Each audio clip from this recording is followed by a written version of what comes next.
배꼽선 인사.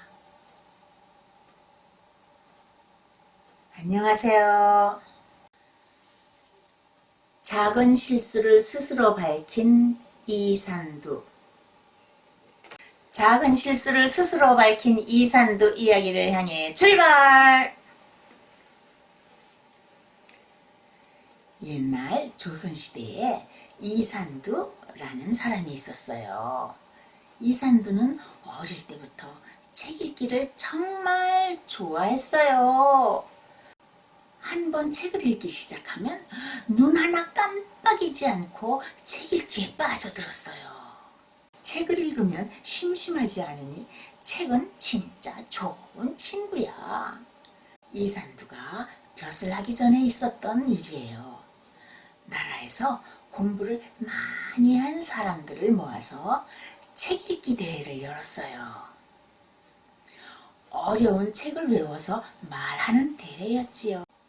책 읽기 대회는 나란히를 할 사람을 뽑는 중요한 자리였어요.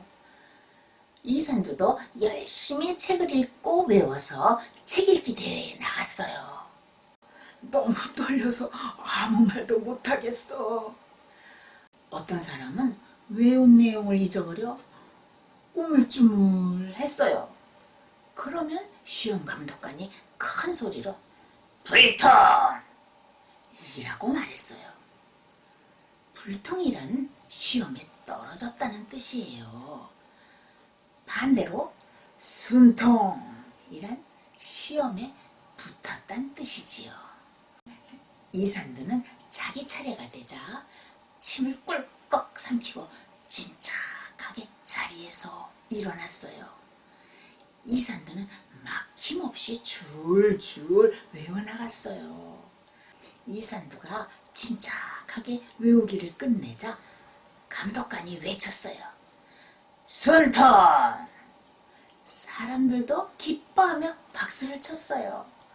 우와, 대단한 사람이에요. 대회를 무사히 마친 사람 중에서 1등을 뽑는 시간이 되었어요. 감독관들은 모두 이산두가 1등이라고 말했어요. 바로 그때 이산두가 앞으로 나오더니 무릎을 꿇고 머리를 푹 숙이는 게 아니겠어요? 저에게 다시 불통을 내려주십시오.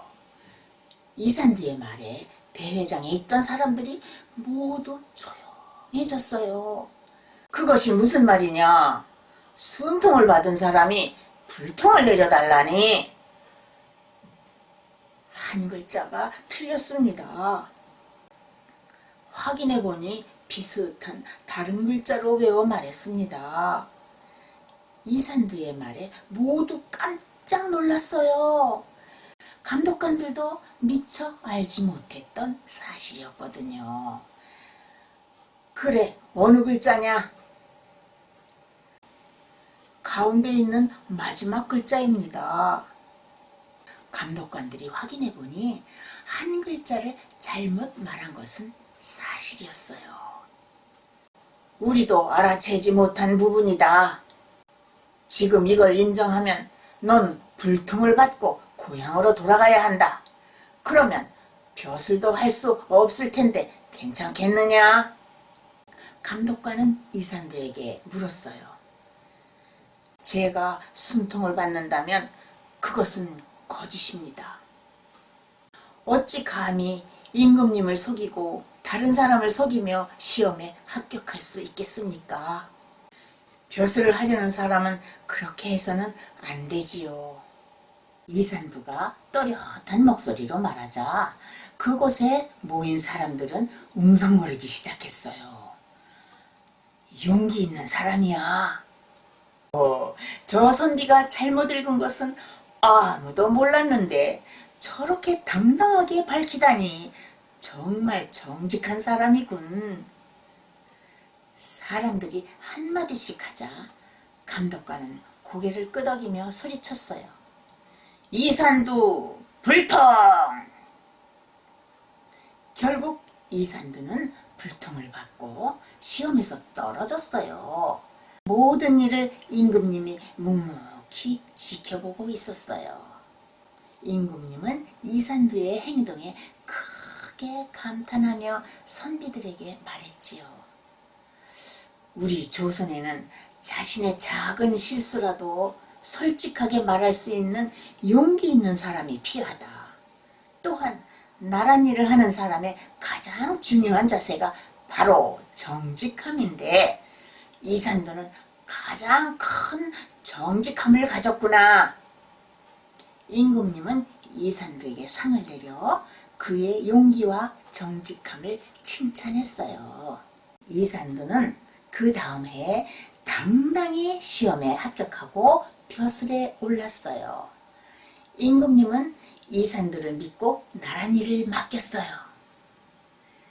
이산도는 높은 자리에 올라서도 정직하고 바른 행동을 보여주었어요. 이산두가 나이가 들어 임금님 곁에서 나란 일을 할 수 없게 되자 임금님은 가까이에서 이산두를 보고 싶은 마음에 그의 얼굴을 그려오게 했어요. 이산두의 모습을 볼 수 없으니 참으로 안타깝구나. 여봐라, 모든 신하는 이산두의 정직함을 배우도록 하라.